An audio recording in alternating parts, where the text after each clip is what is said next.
Good afternoon, good evening, everyone. Thank you for your patience while we worked on some technical challenges. I know we have a lot of folks watching on the live stream as well. Welcome to those who are here in person and to those on the live stream. For those who don't know me, my name is Ethan Katz. I direct the Center for Jewish Studies here at UC Berkeley, teach in the history department, and so delighted to welcome this evening's speaker, my colleague and dear friend, Jonathan Judeken. Jonathan is currently the Gloria M. Goldstein Professor of Jewish History and Thought and Professor of History at Washington University in St. Louis. He, before coming to WashU, taught for many years as the Spence Wilson Chair of the Humanities at Rhodes College, and before that taught at the University of Memphis. Jonathan is the author, editor, or co-editor of 7 books. I'm going to talk about all of them in some detail now. No, I'm not, don't worry. These are books on subjects that range from French philosopher Jean-Paul Sartre to existentialism and race to post-war French Jewish thought to the Tunisian writer Albert Memmi to the history of Memphis. Yes, that's right, to the history and theory of anti-Semitism. I'm just going to say a word about 3 of those titles that have, for me, been particularly important. The first is Jonathan's first book, Jean-Paul Sartre and the Jewish Question, Anti-Semitism and the Politics of the French Intellectual, published by the University of Nebraska Press in 2006. This is a book that really took a deep dive on a subject that had interested historians and philosophers for decades, the importance of Jews and the Jewish question for Jean-Paul Sartre, which had most famously been explored in Sartre's text, Anti-Semite and Jew, but had really shown up in all kinds of places, as Jonathan probes so deeply in this book, and shows the importance of Jews and anti-Semitism for a huge number of essential facets of Sartre's thought and the ways that they recurred over and over again at crucial hinge points and crisis points that Sartre reflects upon. And it's really become the definitive book on Sartre and Jews. The books that he did after that, in many ways, were also really important for opening, particularly, I would say, for an English-speaking audience, the immense influence of Sartre's paradigms on broader thinking about colonialism and race and relationships between, or parallels between, anti-Semitism and other forms of exclusion and hatred. One of the thinkers who was really important in that genealogy also was a source of longtime fascination for Jonathan, Albert Memmi, a French, Tunisian, Jewish intellectual and writer.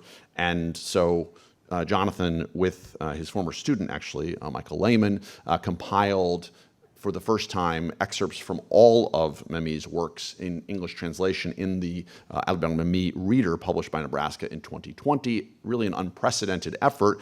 And Jonathan, I think, very persuasively argues and shows there that Memmi is still in many ways too overlooked as one of the great intellects of the 20th century, and it's a real gift to all kinds of conversations that book has put so much of Memmi's oeuvre into circulation in English for all kinds of conversations that are actually critically important right now. And I would say parenthetically, but importantly, that it's clear to me that one of the reasons that Memmi appeals so much to Jonathan is because he is a thinker who defies category. He's a thinker who is always insisting upon complexity. He's a thinker who wants to think about all kinds of different systems and questions in combination that are often bifurcated. In those sentences, when I said he, I meant Albert Memmi, but those things are all true for Jonathan as well. So his most recent book, the book he's here to talk about today, is Critical Theories of Anti-Semitism, published by Columbia University Press this year. And it's a book that's long awaited and that you're going to hear about. So I'm just going to say that I think it's a book of extraordinary range in terms of the number of different thinkers that it covers. And it's the capstone, at least so far, of a longstanding effort by Jonathan in a number of places to theorize and conceptualize anti-Semitism as a field that has really been impoverished in terms of serious conceptual and theoretical heft, unlike other fields of race studies, feminist studies, various fields of study of different systems of exclusion aside from anti-Semitism. And I think it's going to be a book that has a huge impact, not only in anti-Semitism studies, but in a number of those fields as well. Jonathan is a model for me of someone who does extraordinarily rigorous work in the academy and speaks to a wider audience as a public intellectual. He's published pieces in places like the Huffington Post and Haaretz and Tablet and Tikkun. He is someone who ran his own public radio show, Counterpoint, which was an amazing show for 7 years, created and ran this conversation that he brought me to participate, this program that he brought me to participate in at Rhodes called Communities in Conversation, really believes genuinely in the importance of engaging in public conversations outside the academy and doesn't just talk about it, but really lives it. Just on a personal note, the first sustained conversation that Jonathan and I ever had, which he doesn't remember, or he insists he doesn't remember, which is probably a favor to me, is when he was on a committee that interviewed me for a job at the University of Memphis. They were smart enough not to hire me, but Jonathan has really become an incredibly important interlocutor for me and an incredibly valued friend. And I'll just quickly say one of the favorite things that Jonathan says sometimes, and I think one of the more damning things he can say about a line of intellectual thought is "too easy, man," meaning that this is something that's out there that people think is a way to just dismiss an idea or oversimplify an idea. Too easy, man. It's more complicated. We have to probe deeper. We have to take that more seriously. And despite all of the tremendous rigor that he brings to the reading of other people's work and the reading of really complex subjects, Jonathan is a genuinely humble person who also expects and invites those readings from colleagues as well. And I also find that remarkable and refreshing. So I'm so delighted that you're here, delighted that we get to hear about this tremendous book. And I'm going to turn things over now to my good friend, Jonathan Judeken. Please join me in welcoming him.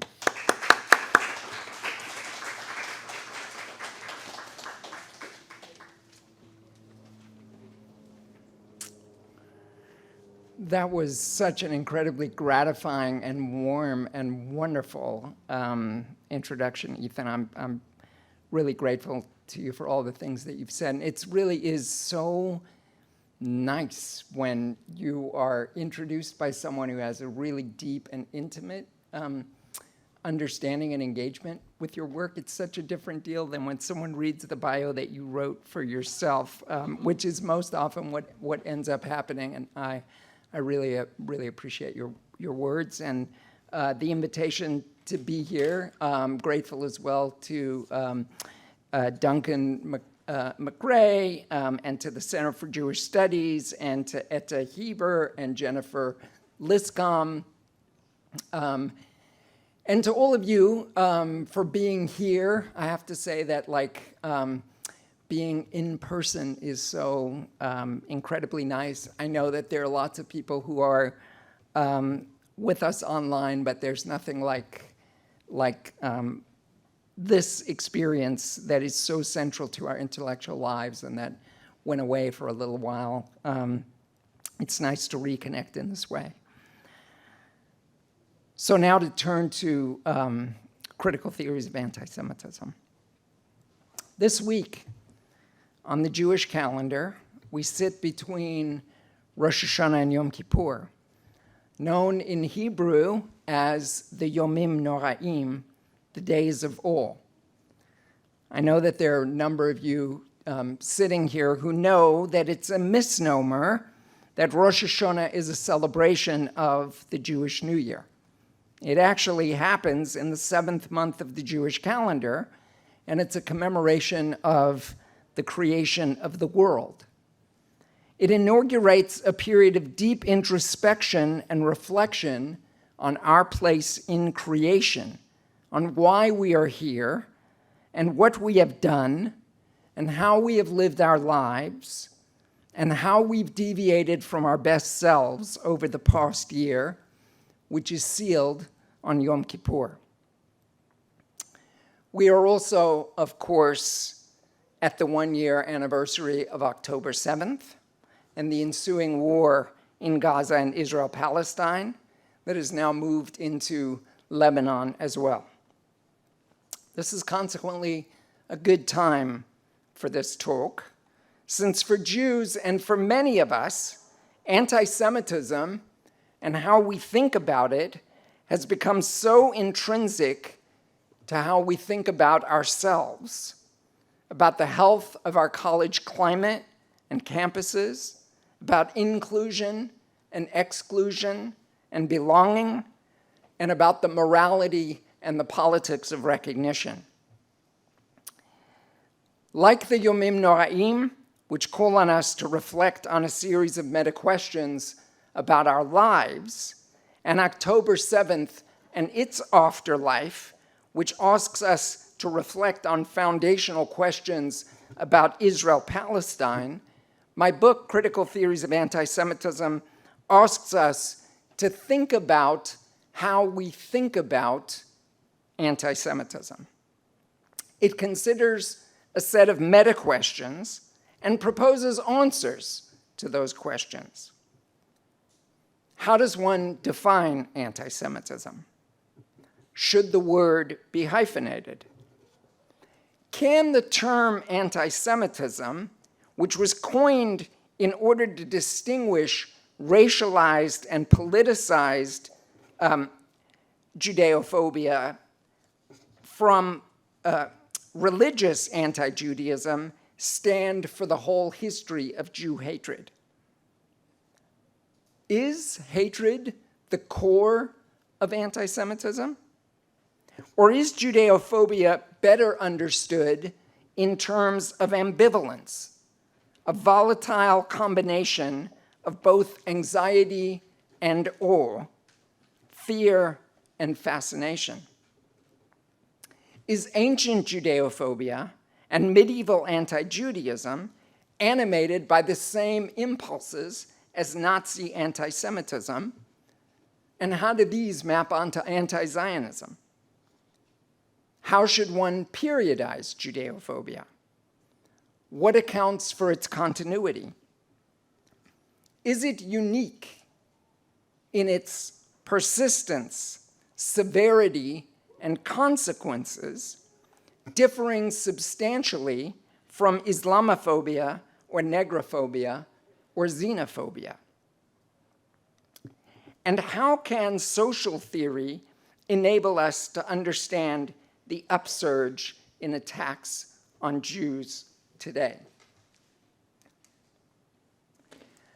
I tackle these questions in the three key parts of the book.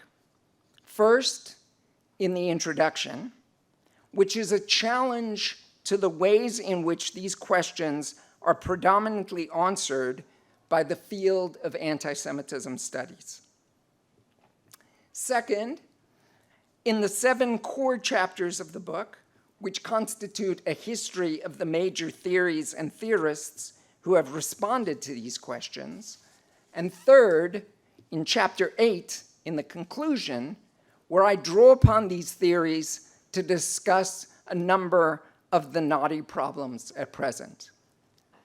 What I want to do in this talk is to tell you 3 stories and offer 1 case study to give you an overview of what I explore in the book. The first story is about receiving the copy edits and then the page proofs for the book in the aftermath of October 7th and the ensuing war. These are, of course, the final pages in publishing a book, the final opportunity to make changes.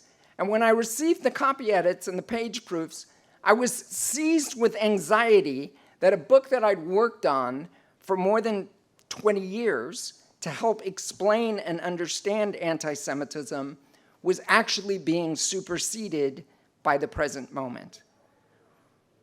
Was the new global discourse around October 7th the opening of a new era in the history of Judeophobia. After all, according to the FBI, hate crimes against Jews were up 63% in 2023, and hate crimes against Jews have long remained higher than against any other group.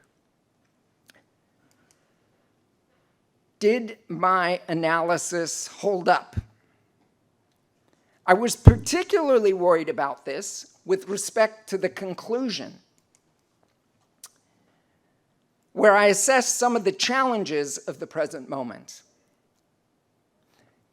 Is globalization the prime cause of the huge uptick in anti-Jewish violence and hostile discourse about Jews since the start of the Second Intifada and following 9/11, as I suggest?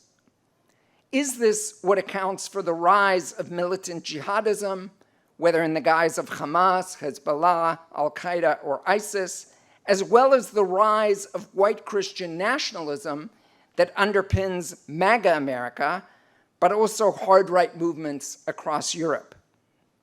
These are, after all, the two main groups who have enacted violence against Jews. And what is the role of anti-Zionism in this moment? And what are the roots of anti-Zionism? And how have theorists understood the relationship between anti-Zionism and anti-Semitism? Why is it important not to simplistically accept the formula that anti-Zionism equals anti-Semitism, just as it's important not to accept the formula that Zionism equals racism? Taking on these questions, the argument of the final chapter is shaped by a concept that I draw from my teacher, Jacques Derrida, in his analysis of the war on terror. The war on terror, Derrida argued just after 9/11, was what he called an autoimmunitary process. By this, Derrida meant that the war on terror creates the very conditions that it aims to end. For example, the war on terror justified the war in Iraq, which in turn generated ISIS from the ashes of Al-Qaeda.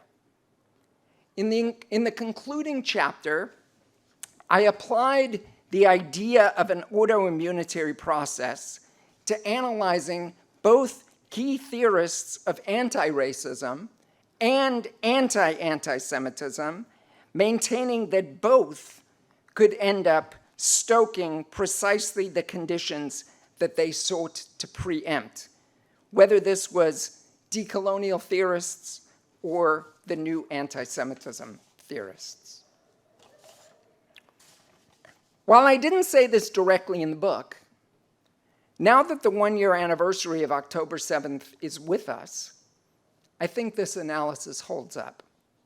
After all, what Hamas did on October 7th was torn from the pages of ISIS.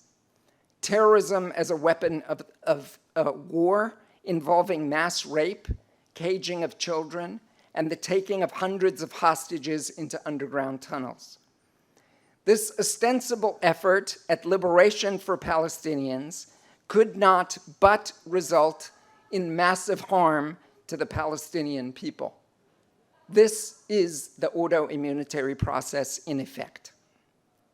The response of Israel, in turn, razing much of Gaza and killing tens of thousands, destroying most of the infrastructure, including schools and hospitals, the ongoing forced evacuation of hundreds of thousands, the systemic efforts to squelch humanitarian assistance, all resulting in the mass death of innocent civilians, mostly women and children, is likewise evidence of an autoimmunitary process. This response can only generate further militant resistance to replace the ranks of those killed. So ultimately, I was reconciled that the analysis I offered in the conclusion held up. The binaries and reductions that result in claims that Zionism equals racism, or that anti-Zionism equals anti-Semitism, flatten often complicated and ambiguous situations, turning these situations that belong on a spectrum into a black or white, either or, us, them calculus. Indeed, I showed how such views like those articulated by decolonial theorist Horia Boutelja or philosopher Alain Badiou could lead some anti-racists to reiterate Judeophobic discourse, just as some anti-Semites could actually help to stoke anti-Semitism rather than help dampen it. This is the autoimmunitary process in effect, if not in intent. The second story I want to offer is the story of how the book came about. As I've already told you, it was not hastily written as a response to the present moment. Its origins came about when I was in Israel, just after finishing my dissertation, which became my first book on Jean-Paul Sartre and the Jewish question. I'd been at Hebrew University for a year, and despite coming close to getting a job, nothing had come through for me. My fellowship was soon expiring.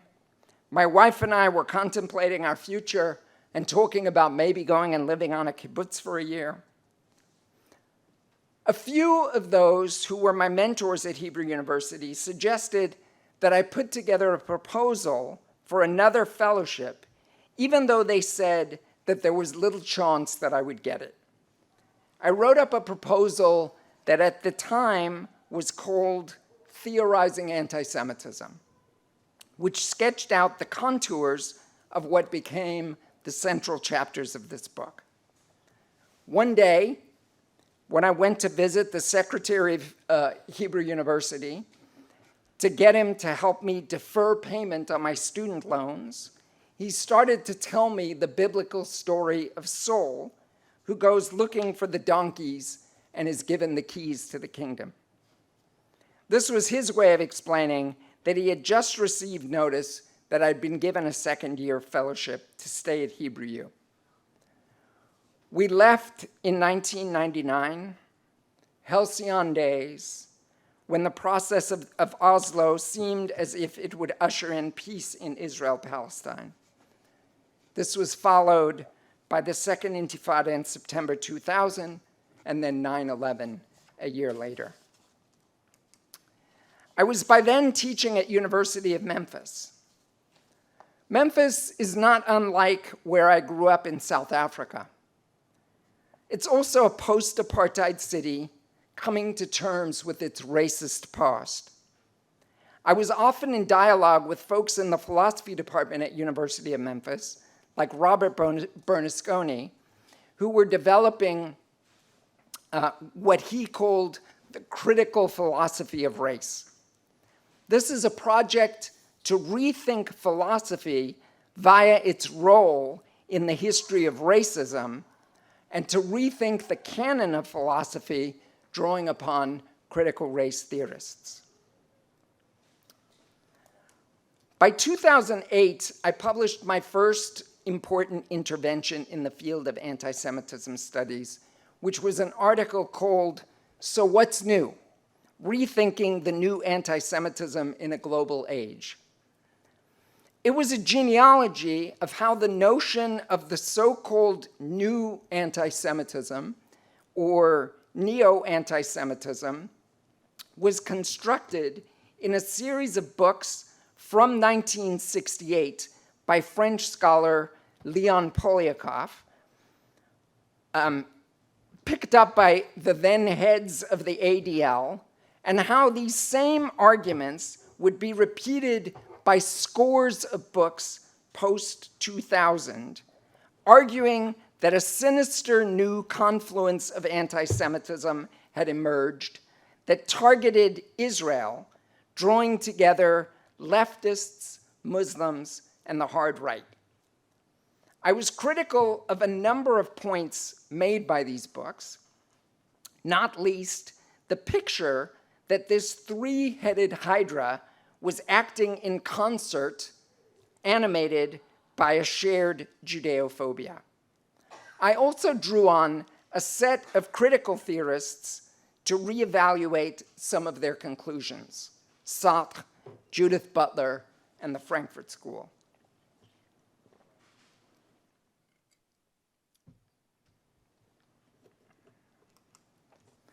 So let me just say what I mean when I use the term critical theories. Critical theory, as I understand it, begins as a left critique of the left. It begins as part of the tradition that Martin Jay has mapped of Western Marxist thinkers rethinking Marxism as a critique of dogmatic Marxism in the guise of Lenin or especially Stalin. It's a term sometimes just associated with the Institute for Social Research, founded in Frankfurt, also known as simply as the Frankfurt School. But I use the term in the much expanded sense articulated by Amy Allen, who is the editor of the series in which my book appears, New Directions in Critical Theory, which includes, and here I quote her, any politically inflected, which includes any politically inflected form of cultural, social, or political theory that has critical, progressive, or emancipatory aims, including feminist, queer, race, and post- and decolonial theory, along with theory influenced by French post-structuralism. I also use critical theories of anti-Semitism in a second sense, which is based on my own overview of the history of studies of anti-Semitism, which we historians call the historiography of the field. I've shown that prior to the 1930s, which is the time when the term racism was first used extensively, that is, prior to the rise of the Nazis, those who wrote about anti-Semitism, whether Jews or Christians, liberals or socialists, Zionists or historians or social philosophers, invariably focused their critical attention on the object of contempt, that is, on Jews, and how they needed to change for anti-Jewish ostracism to end. Critical theories, instead, flip the focus from the hated subject to the subject who hates, fears, or envies Jews.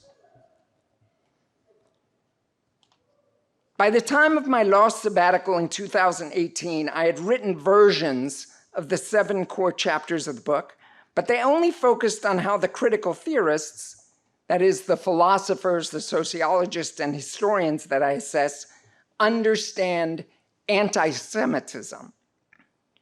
But by that point, I understood that what was important was understanding Judeophobia as part of an entangled history.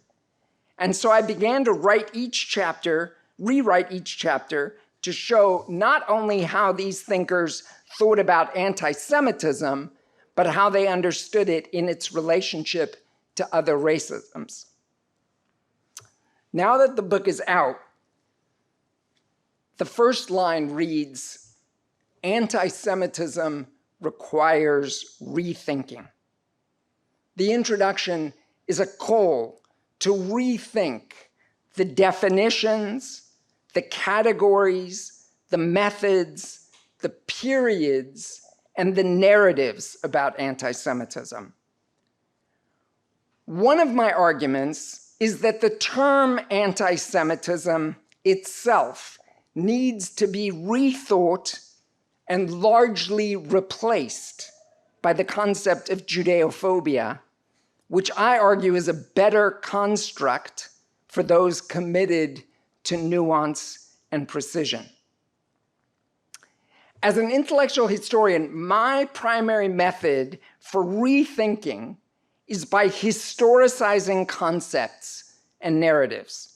I believe that the concepts and categories we use actually shape and interpret how we see the world. This brings me to my third story, which is about the term anti-Semitism and how we should think about it and why we should replace it with the term Judeophobia that I keep using. The concept of anti-Semitism was first given widespread usage by the pamphleteer and political activist Wilhelm Marr in 1879. Marr did so after publishing an incredibly popular pamphlet, The Way to Victory of Germanism over Jewry, in which he argued that Jewry and Germandom were locked in an eternal racial struggle, and that Jewish emancipation had finally enabled Jews to get the upper hand in this race war. Jews were emancipated in Germany only in 1871, when Germany emerged as a unified state. Emancipation means Jews were given legal, equal citizenship and civil rights to other Germans. When you think about the meaning of anti-Semitism, when you think about the meaning of Jewish emancipation in Germany, you can think about the Emancipation Proclamation for slaves in the United States in 1863. In fact, Marr's idea of a racial struggle between so-called Semites and Aryans was a product of time he spent amongst anti-Black racists in the Americas. Drawing on the vast sums Marr made from his little book, he formed a political party, the Antisemitenliga, or the League of Anti-Semites, which was formed to combat the threat that Semites posed to Aryans through their control of German finance, the media, and industry. In other words, when Marr popularized the term, anti-Semitism meant a politicized, racialized, programmatic response to curtail Jewish emancipation. In this sense, it was not unlike Jim Crow racism that developed in response to African American emancipation in the United States. Marr's term quickly caught on. It was translated into many languages and quickly applied not only to the struggle against emancipation in Germany, but to all cases of anti-Jewish hostility and violence, including the pogroms in the Russian Empire that would soon trigger the rise of Zionism. With the first histories of anti-Semitism written around the beginning of the Dreyfus Affair in France, anti-Semitism was being used as a term to cover the experience of Jews in the ancient and medieval world, as well as instances of stereotyping, prejudice, discrimination, racism, and soon genocide against Jews. Now, stereotypes, myths, or even conspiracy theories about Jews, which are built on enduring tropes or images of Jews, is not the same thing as prejudices, which is how these myths might become internalized to shape either conscious or unconscious bias. Discrimination, which is about the social or legal legislation of inclusion and exclusion, is not the same as prejudice, which shapes individual attitudes. You can have discrimination without racism, which has its own history. I can't pause now to discuss the history of the concept of race and the central role played by Judeophobia within that history, but I can say that racism is a modern phenomenon developed out of the cauldron of the Spanish Inquisition, the rise of the slave trade, and the development of modern nationalism and modern colonial and imperial rule. None of these processes are the same thing as genocide or systemic mass killing intended to eliminate a whole group or people.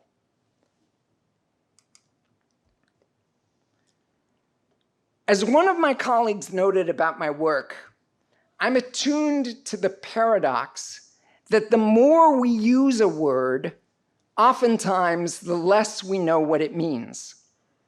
And the most controversial words are often those that need the most defining, because their controversy is often about the fact that they have come to mean many different things at the same time. I would say this of the term genocide, that has been centered in recent discussions of the Israel-Hamas war. But I would say that this is even more the case when it comes to anti-Semitism. For this reason, I argue that except when we are talking about the period from Wilhelm Marr to the Nazis, that is the 1880s to the 1940s, we should try not to use the word anti-Semitism. I propose that the word Judeophobia is a better term to use for three reasons. One, because it does not roll off the tongue. It's not a familiar word, and so it requires us to think about what we mean when we use it. Two, because Judeophobia more readily links to the concept of Islamophobia, to xenophobia, and to what the anti-colonial theorist Frantz Fanon called Negrophobia.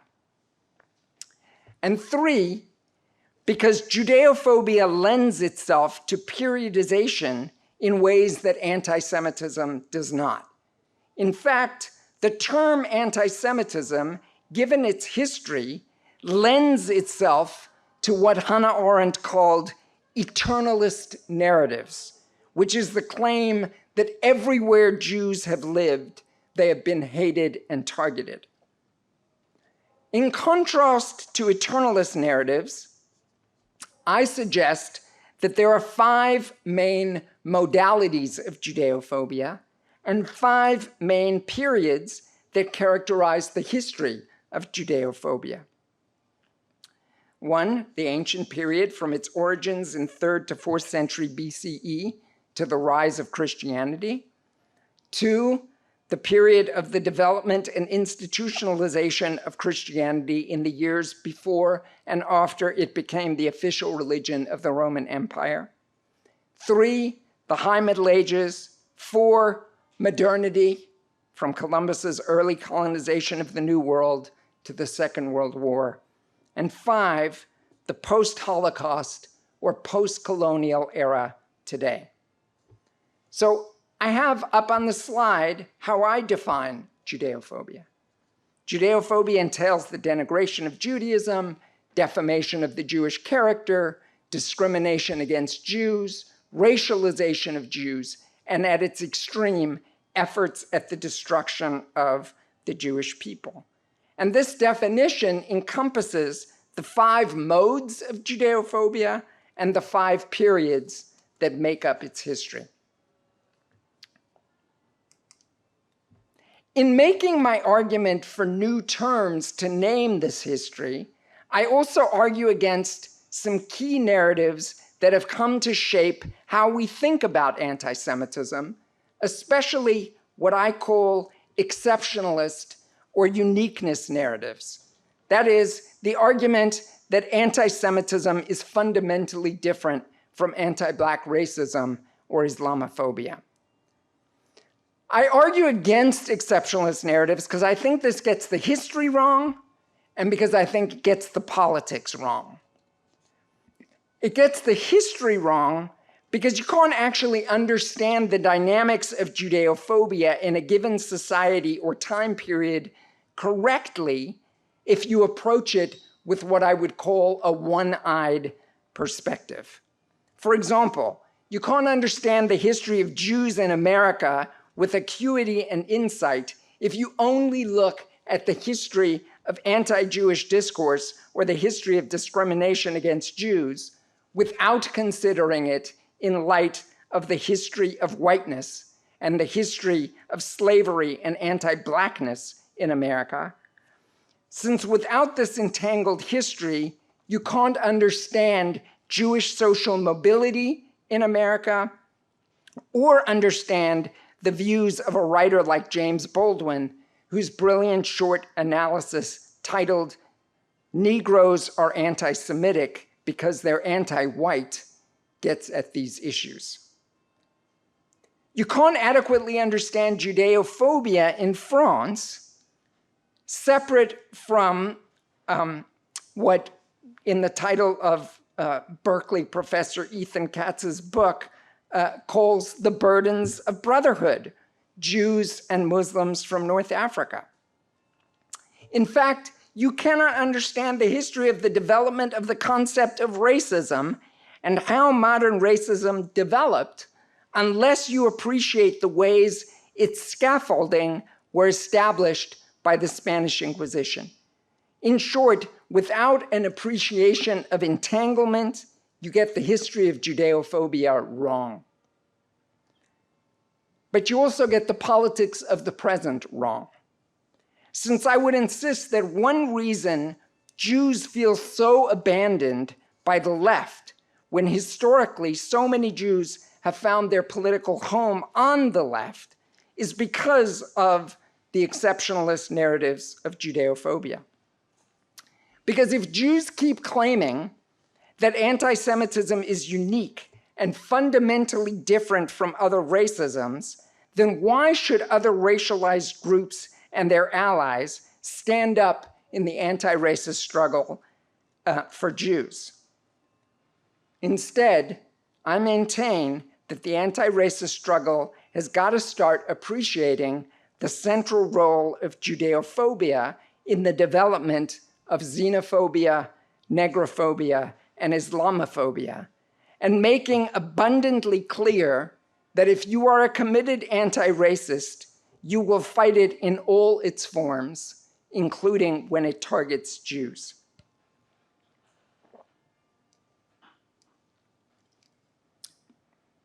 Thus far, I've told you 3 stories about receiving my page proofs after October 7th, about how my book actually developed, and about the concept of anti-Semitism itself and why I prefer the term Judeophobia, which gets at some of the meta issues in the book.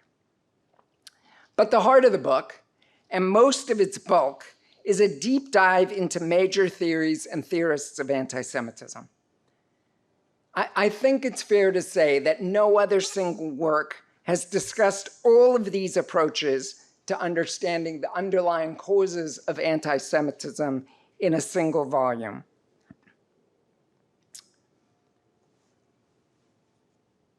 And part of the reason the book took a long time to complete is because each of these thinkers and groups of thinkers has a long body of scholarly literature examining them.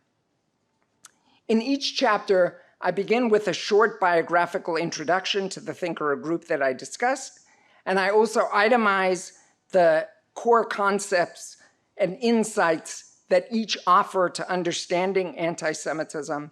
And I'm not going to take you through all 7 chapters that make up the core of the book. I'm looking at you, and I know I need to conclude because I've been going on for about 50 minutes or so. But in each of the chapters, what I do offer is a storehouse of theoretical precepts and insights and axioms for how we should think about Judeophobia in relationship to other racisms. I do want to offer you, in concluding, one case study, and I'm going to draw on that of Sartre and the existentialists and what they offer to answering the question of why the Jews, and to explaining some of the mechanisms of how Judeophobia operates.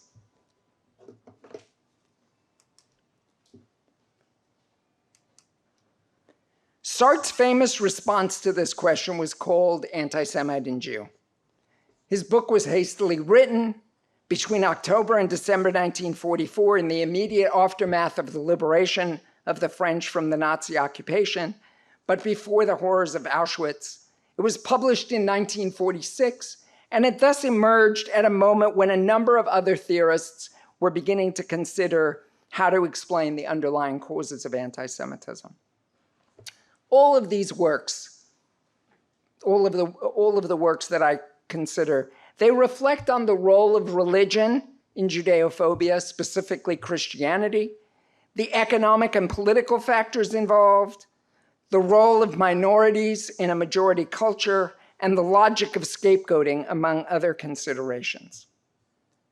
What Sartre did that was different was to apply existentialist categories to analyzing anti-Semitism, ultimately arguing that Judeophobia is what he called mauvaise foi, a bad faith response to the existential experience of anxiety and fear in a changing world. Anti-Semitism is a fear of the human condition. That was Sartre's basic thesis.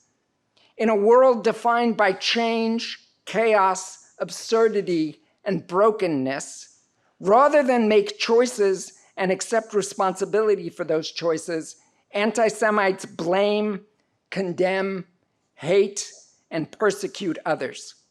Anti-Semites and other racists project onto Jews and others what they find evil and troubling in the world.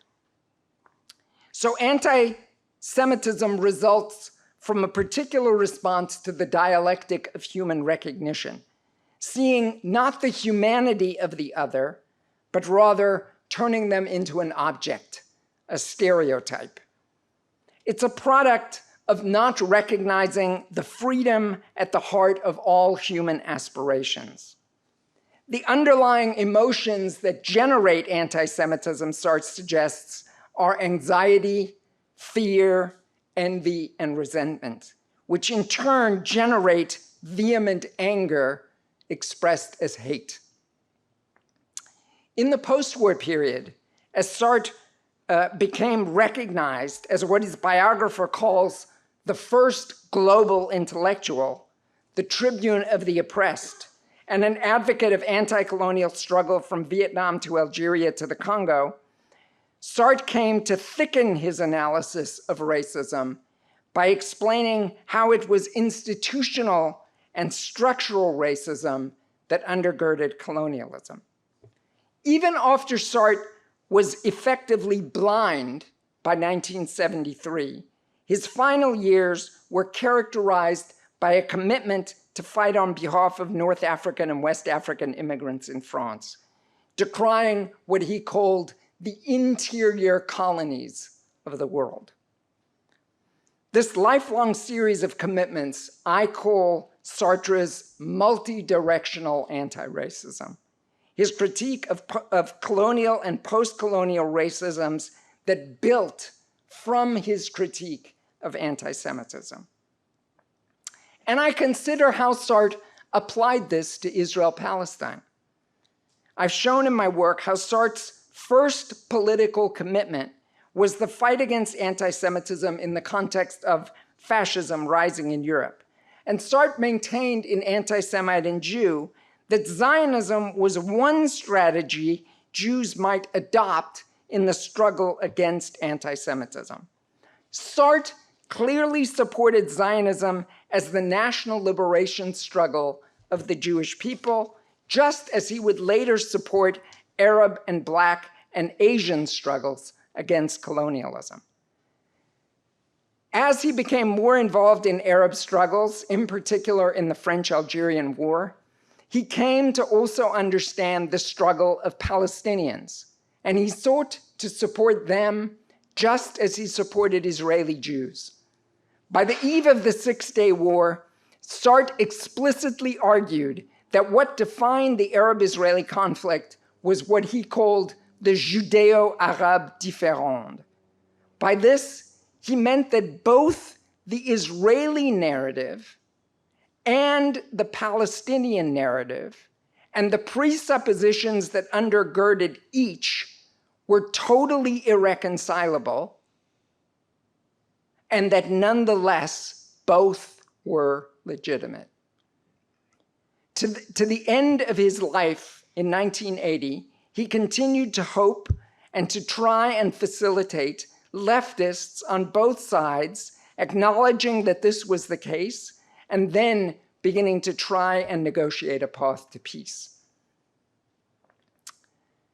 As is the case with each of the chapters that explore how major theorists have understood anti-Semitism and other racisms, there are many lessons and insights to draw from the chapter on Sartre.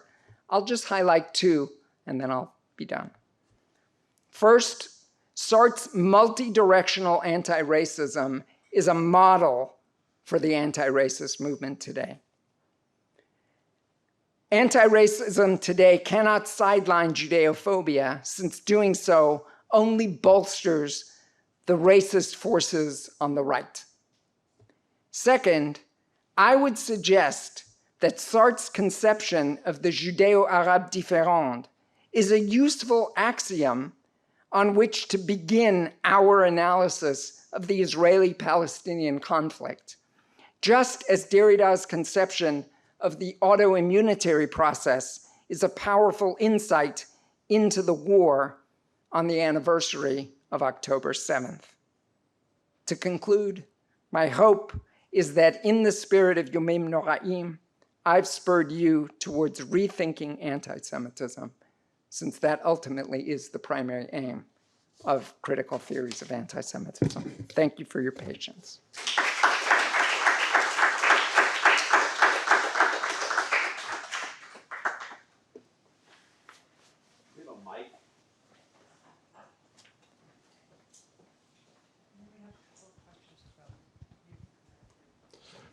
Schwitzing in my wool jacket in this very warm room. Thank you so much, Jonathan, for that really stimulating talk. I imagine we have questions from the audience. I think we also have some questions from the Zoom audience, but let's start with those in the room. I'm going to hand people the mic and ask you to quickly introduce yourself before your question.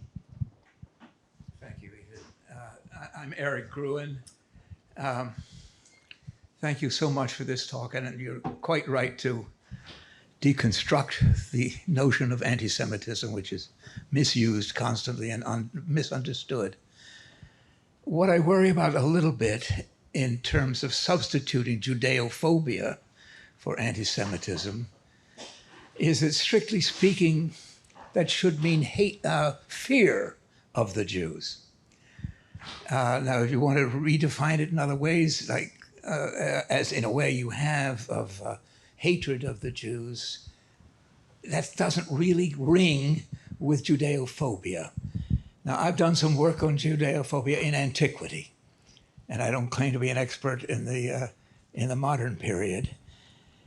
But if you apply that to the origins or early manifestations of hostility towards the Jews, fear of them does not really work very well.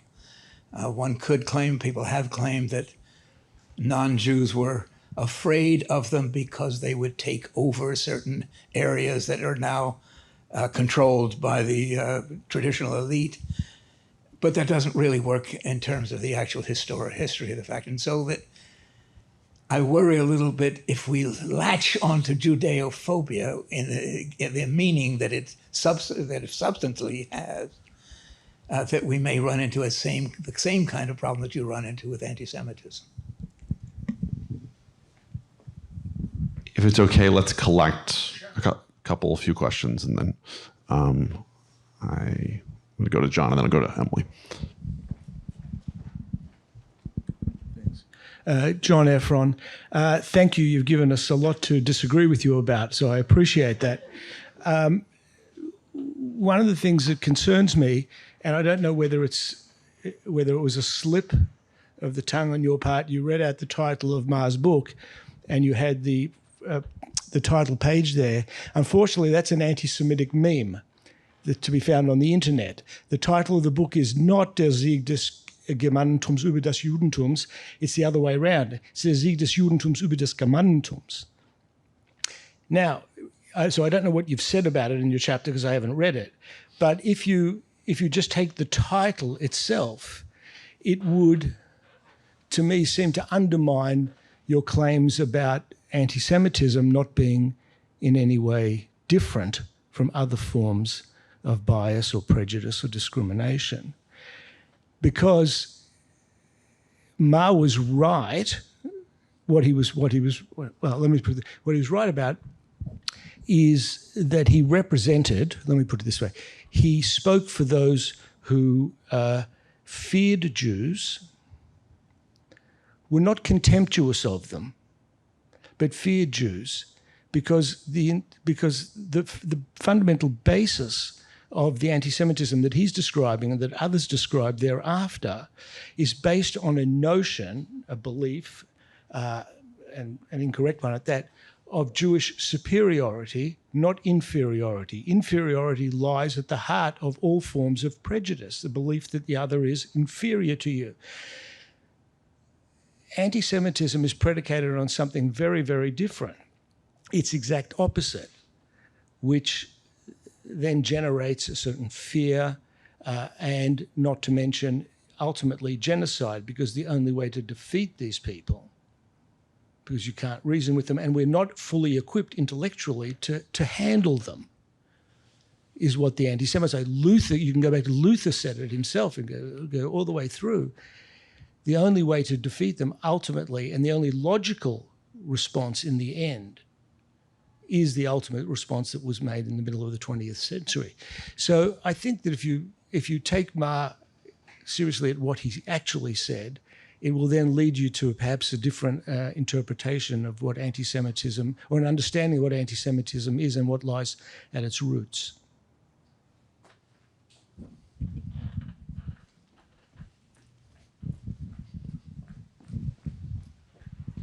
You have a lot to keep in your mind. I'm Emily Gottrich. There's another term that I have been working with and trying to redefine in this context, and that's philo-Semitism. And I wonder how that fits in with your critical theories.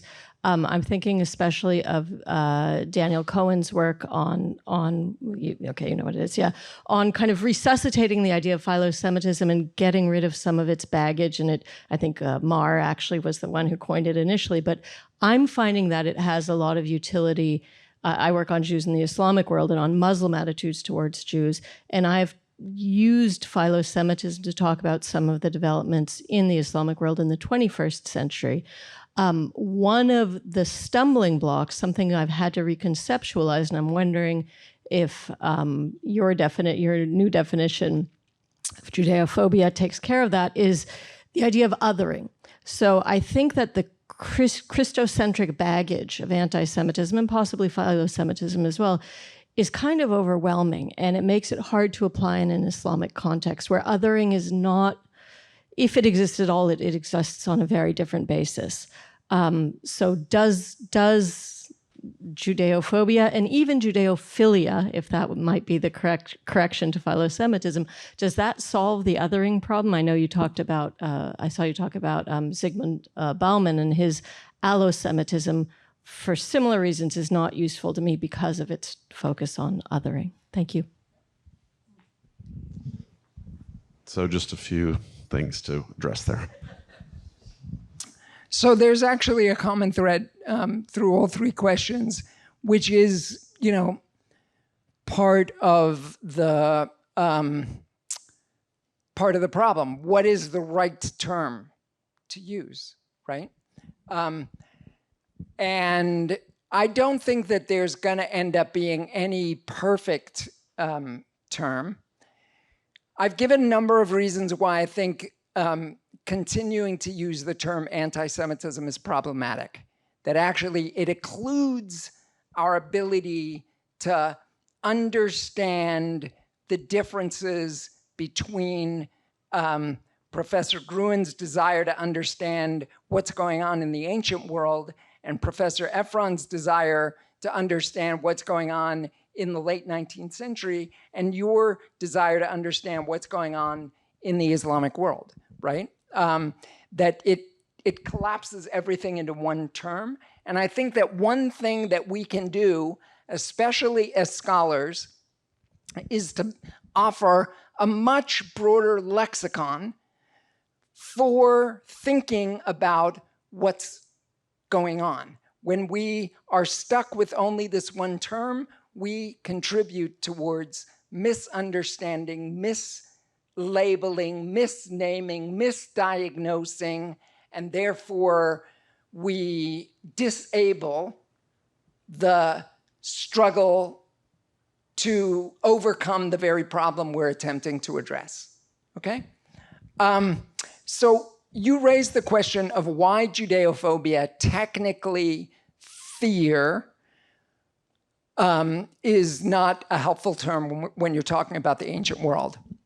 One of the things that I do actually in the chapter on the existentialists is within existentialism, there's a difference that's made between fear and anxiety.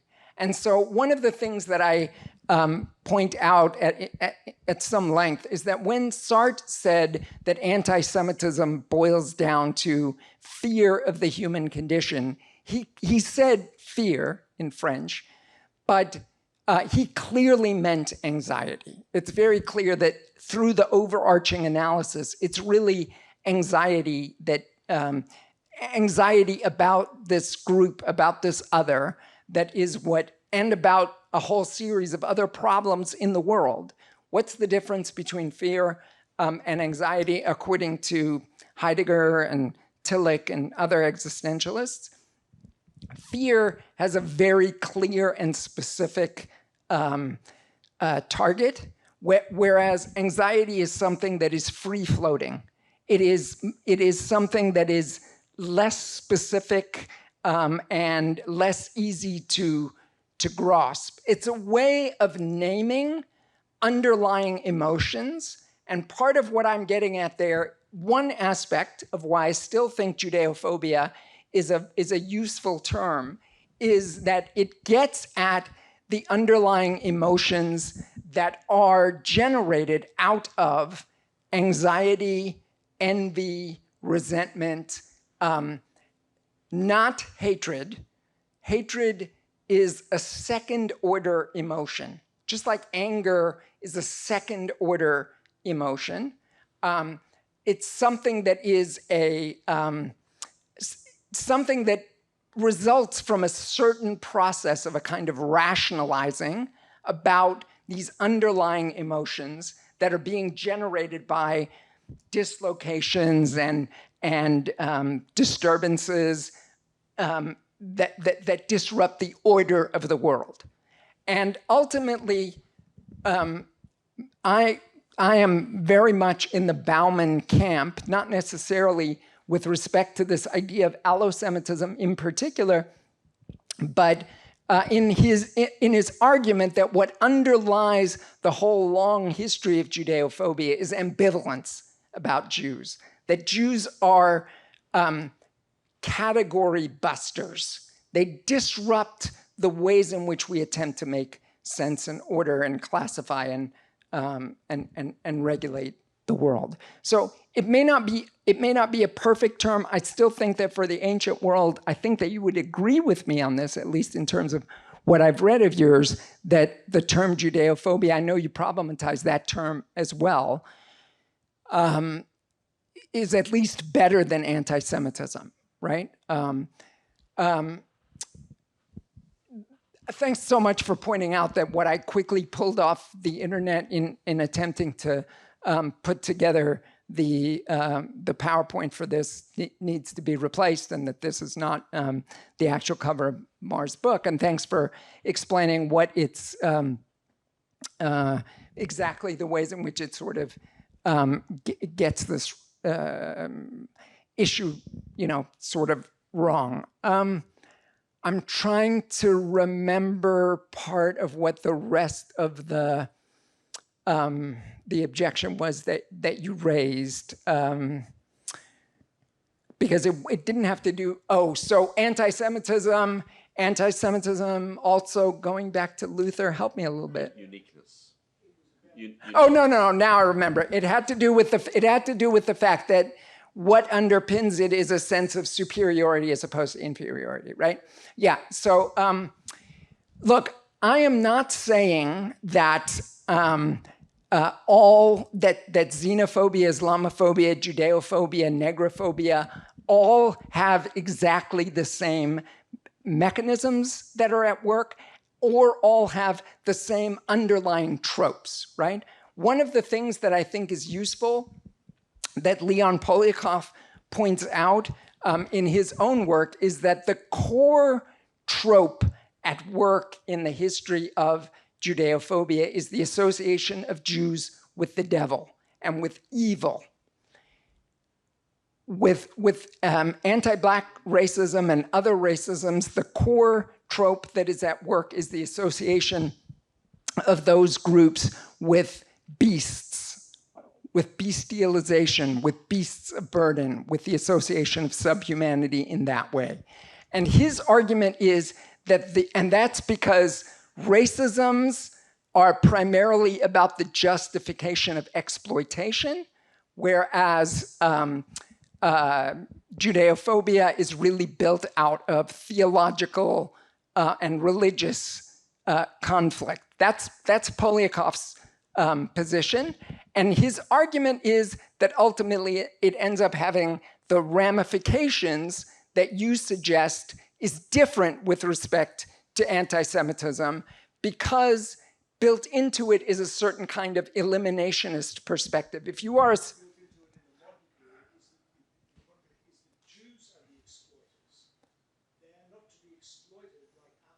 right. That's a very, very big difference. Yes, I completely hear you. And the association in particular, they're exploiters precisely because of the malevolent evil that they represent. And if you are associated with evil, evil is something that needs to be, completely eliminated, right? So he agrees. I just want to be clear. I am not arguing that all these forms of exclusion or ostracism or stigmatizing are the same. I'm saying that they're parallels, and I am saying that Judeophobia is not unique. But of course, all these forms have aspects that are distinctive about them, okay? So for me, again, it's not an either or, it's either unique or it's different, but that in order to get the history right and to get the politics right, we've got to rethink some of the ways in which these forms of stigmatization are in fact deeply entangled. And part of the story about Mar was simply to make that point, right? That he goes through a process of learning about the history of racism as a leftist through his journey through the United States. The Mar stuff is actually not in the book, just so you know. It's just a story that I told for the purposes of explaining why it is that this self-critique about our categories is really, really important, and that we really need to rethink the category of anti-Semitism in particular. So when it comes to the issue of philo-Semitism, as Ethan said, Professor Katz said, my first book is subtitled Anti-Semitism and the Politics of the French Intellectual. And part of that subtitle came from stuff that I later developed that was explicitly a critique of the idea of philo-Semitism. by parsing that category in a whole number of different ways, looking at how it too could end up reifying and homogenizing positions that were not all the same, and that category, when it came to Sartre, despite all the things that Ethan said about what I show about Sartre's work, it wouldn't be right to sort of define Sartre as a philo-Semite. So my point about these categories is just one of the things that we've got to do is be really attentive and self-reflective about this, and that one of the things that we as scholars really have to offer is a much, much broader lexicon for talking about all of these various attitudes and ideas about Jews and Judaism. And insofar as we contribute towards doing that by insisting that people say, if you reiterate a stereotype, right, it's all about the Benjamins, that doesn't make you an anti-Semite. It's not, it's not that simple, right? You have reiterated a stereotype, you've reiterated a trope. That doesn't even necessarily mean that you harbor a prejudice, right? So I think that insofar as we are able to offer a broader public a much wider lexicon for engaging in a more mature conversation about these issues, about anti-Semitism and about racisms more generally, we offer something important. And I think that it can actually make a significant difference. And my sort of example of the ways in which it makes a difference is what I've seen with my own daughter, who's a queer kid and who has grown up with this very broad set of ways of discussing her own desires that I think actually has been emancipatory, and it's been emancipatory in a very short period of time, right? In a way that has exploded for those of us who grew up in earlier generations. It's a little bit hard to keep up. She's constantly correcting me about, what is the right way for me to discuss different kinds of issues. And I think that nuance and specificity can be really, really helpful when it comes to the kinds of explosive issues that we're talking about around anti-Semitism. So I know we're over time a little bit, but we got a late start. I saw one question over here. I see a question with Danny, and I also wanted to give a chance for some folks who had questions on Zoom. So I'm going to collect a couple there first, and then I'm going to have these two, and then Jonathan, you'll have to pull it all together in a few minutes. A few, I said. Although, knowing you, maybe I should say two, and then, sorry. Okay, so the response to October 7th and an increase in anti-Semitic incidents in the past year demonstrate, this questioner says, I'm channeling, that leftists have not stood up as allies to Jews. So how can you use allyship from the left as a justification for arguing against exceptionalism in the case of Jews and Judeophobia? And then there's also a question here about whether you agree with Isabella Tabarovsky's work on how conspiracy theories are crucial parts of anti-Semitism, and that current anti-Zionism is a reworking of old Soviet-style anti-Semitism. So hold those.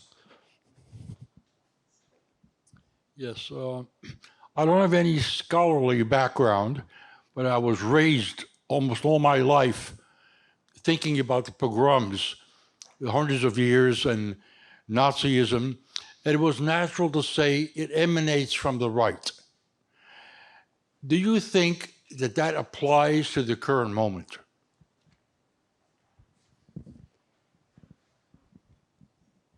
Thank you for this stimulating and thought-provoking talk. I think that I have a concern based on my reading of parts of the book that I want to raise, and pieces of this lecture, which is that I understand that there is a desire to continue and maintain a minority alliance for Jews in the dimension of anti-racism, to sort of erect a common banner with other groups who are seen as marginalized. I guess my concern is that involves almost harnessing academic labor to political imperatives in a way that I would say can wind up creating asymmetries. Or, for example, you state in your introduction, you liken anti-Arab racism among Jews to anti-Semitic anti-Semitism in the Arab world. Well, I mean, I understand that, and certainly we encounter people who have anti-Arab sentiment in the Jewish community, but to me that seems like a sort of false equivalence in the sense that the whole Arab Muslim world was ethnically cleansed on the basis of anti-Semitism. And if you go to many bookshops in the Arab world today, I've done so, you can see Mein Kampf in many of those shops. Listen, I mean, people in synagogues say things that are unsavory, but I think that, Arab anti-Semitism and its effect on Jews in France, in the Middle East, historically, is much more consequential than anti-Arab racism. So I just worry that, this preserving a minority alliance, creating balance, creates these kind of distortions in the way we talk about these issues. A lot to deal with there as well. I thought there were going to be more questions at the end. So I know I need to be brief. We've all been here for a little while. As to the first question, I'm a little bit unclear about the first question. Part of my argument is that part of the reason, and it's only a part of the reason, that there feels to many Jews that there's been a left abandonment of Jews has to do with exceptionalist narratives or uniqueness arguments, and that if we keep on articulating that narrative over and over again, it does have the consequence, it seems to me, of separating the anti-racist struggle to be only about other stigmatized groups and not at all about Jews. And since I think that there are three main ways that we can struggle against Judeophobia, it seems to me that we have a vested interest in making sure that all three of these become important channels for addressing this issue. Number one is through education. Number two is through interfaith dialogue. And number three is through the global anti-racist struggle. It seems to me that that struggle is clearly here, and that one thing that needs to be redressed is why is it that Judeophobia is left out of that struggle, okay? And that's what I was speaking to. As to the issue of the overlaps between Soviet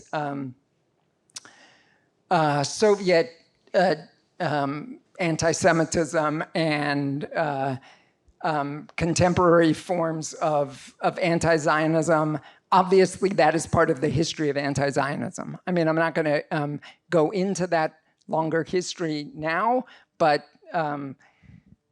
I on the one hand, part of what I do in the concluding chapter is pull from Polyakov as kind of the figure articulating the new anti-Semitism theory and say, this is what it is that he argues. And I think, as with all of Polyakov, I am a great ambassador for the contributions that he makes that have often been under-recognized and borrowed by others who then sort of make these exactly the same arguments in their own name.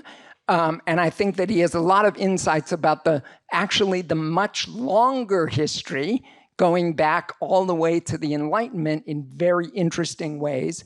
But I'm not going to reiterate that now. That's the first question. And there was built into that kind of a question about that led into your question about I am committed to the building of coalition politics around stigmatized groups, I don't know if minorities is quite the right word, but those who oftentimes have been minoritized and racialized as part of this broader anti-racist struggle. To me, the issue of is Arab anti-Semitism a much more significant issue than anti-Arab racism? I'm just simply not interested in that question. I'm not interested in the competition of victims, and I'm not interested in the competition of who is more racist either. To me, that both of these are zero-sum games when it comes to addressing the kinds of issues that we need to address. So that's all that I have to say about that. Was there a third question that I failed to address? Is anti-Semitism rightist or leftist? Oh yes, thank you very much for reminding me of that. I never got a chance to write that down when I realized that I might not be able to keep it all in my head. So I want to say just a couple of things about this. First of all, I think that there is a difference between Judeophobia on the right and Judeophobia on the left. Judeophobia on the left, it seems to me, is primarily ideological. It is primarily about ideology and about the articulation of a certain set of political and moral values about the world. Israel, it's no accident, is a very useful way to think about that, and in part that has to do with the place of Jews within the history of the West. There is a long history of thinking through those kinds of questions, in particular the question of redemption or salvation or emancipation around the Jewish body that gets played out within contemporary politics today, right? When it comes to the right, part of what, and when I say the right, I mean not only sort of the MAGA right in the United States, but the hard right in Europe and globally, but also when I say the right, I'm talking about militant Judeophobia as well. That is, for me, Hamas, Hezbollah, ISIS, they are all a part of the right. They are the mirror image of white Christian nationalism. They are forms of religious fundamentalism that can take an Islamic guise, that can take a Jewish guise, and that can take a Christian guise. The difference with the right is that the Judeophobia that they articulate, which sometimes has some overlaps with conspiracy theories, like this does go back to actually one other aspect of the question that was asked online. The difference is that the right is they have weaponized Judeophobia, and they have weapons in ways that I don't think are the same kind of problem on the left, right? So I think when it comes to the physical assaults, the murdering, the killing of Jews in the name of the ideology, there are really significant differences between the two. I know many people here would have more questions and would like to argue with Jonathan for hours, perhaps. Always the sign of a very stimulating talk and presentation, and another reason that you all should buy the book, so you can read it and argue with it in the margins, or maybe be more persuaded by a number of things that Jonathan has to say there. I just want to thank the audience. It's been a great audience. I want to thank Jonathan one more time for a really stimulating talk.